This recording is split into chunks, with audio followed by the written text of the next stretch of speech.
السلام علیکم ورحمۃ اللہ۔ عزیز طلباء کرام، آج ہمارا تیسرا سبق ہے۔ چونکہ اب اصول فقہ کے حوالے سے بنیادی مباحث سے بات ہو رہی ہے، بنیادی مباحث کے متعلق بات ہو رہی ہے، تو 2 سبق ہو چکے ہیں۔ آج کے سبق میں ہم یہ پڑھیں گے کہ اصول فقہ کے حوالے سے ایک تاثر یہ دیا جاتا ہے کہ قانون جو اصل ہے وہ یونانی قانون ہے، یونان نے اس کی بنیاد رکھی۔ اور جیسے کہ آپ کو پتہ ہے کہ آج جب بھی کوئی بات ہوتی نا تو ہم ہر چیز کی نسبت یونان کی طرف کرتے ہیں، یہ یونانی قانون ہے، یہ سقراط کا قانون، یہ بقراط کا قانون، یہ افلاطون کا قانون ہے۔ تو بہرحال ہم چاہے وہ اسلامی قانون ہو، اسلامی قانون کا تصور ہو، وہ بھی ہم ان کی طرف نسبت کرتے ہیں کہ انہوں نے اس کی بنیاد رکھی۔ اصل مسئلہ یہ کہ ہم اپنے اصول، اپنے قوانین سے آشنا نہیں ہیں، ان کا ہمیں علم نہیں ہے، تو اس وجہ سے پھر ہم ان ساری چیزوں کی نسبت ان کی طرف کرتے ہیں۔ حالانکہ اگر دیکھا جائے تو یونانی قانون اور اسلامی قانون مصادر کے اعتبار سے بھی بڑا فرق ہے، اور مقاصد کے اعتبار سے بھی بڑا فرق ہے، اہداف کے اعتبار سے بھی بڑا فرق ہے۔ بعض نے کہا کہ جو قانون ہے اصل وہ تو افلاطون، ان لوگوں نے جمہوریت جو ان کی کتاب ہے اس کے اندر سارا قانون بیان کیا، حالانکہ اس کتاب کے مطالعے سے یہ پتہ چلتا ہے کہ اس کے اندر قانون تو بیان ہی نہیں ہوا۔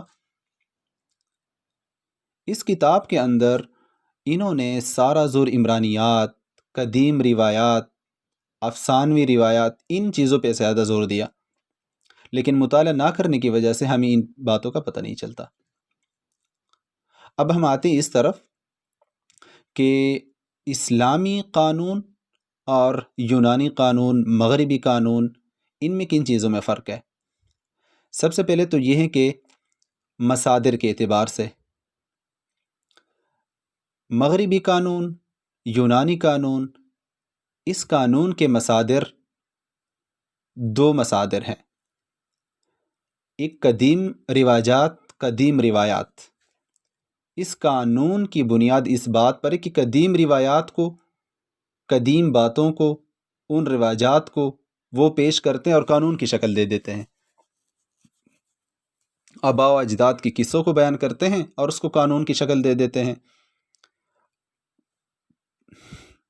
دوسرا جو مصدر ہیں وہ ہیں سرکاری اور وضعی قانون۔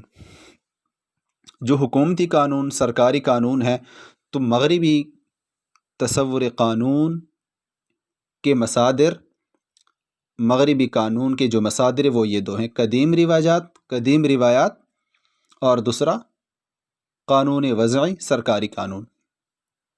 دوسری طرف جب ہم آتے ہیں اسلامی قانون، اصول فقہ، اسلامی قانون، وہ کیا ہے، اس کے مصادر کیا ہیں؟ سب سے پہلا مصدر وحی، مطلب قرآن اور سنت، اس کا تعلق وحی سے ہے۔